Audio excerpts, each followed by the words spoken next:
Lạnh đầu hả?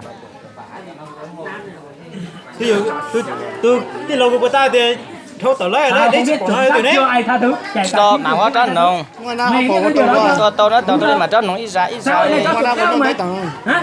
Chứ quay Tôi tao Thì theo mấy đâu? cây gì thôi. Mà mang nông sẽ cả nhà tăng sự. Vẫn chưa khai xong hả? Để cái thằng này. Ô được ba cái thằng này. Hay lắm đấy. Vào cho mày.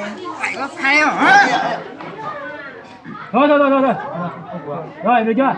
Coi như khai tao. Mày khai hẳn thôi. Giờ mày muốn tình này ra sao? Đi đâu trường mà sánh đúng. Bây giờ mày gây thêm thế rồi, bây giờ mày làm sao?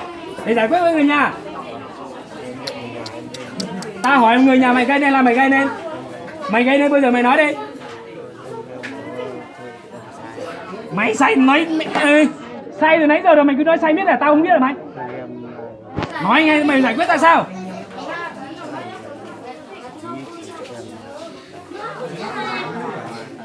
Ịt mẹ mày.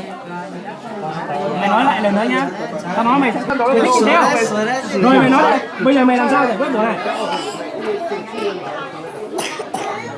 Tôi lúc cố quá tôi. Mày phải nói nhanh lên để tao được biết là. Giờ bắt tôi làm gì?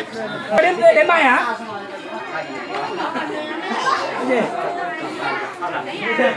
Hả?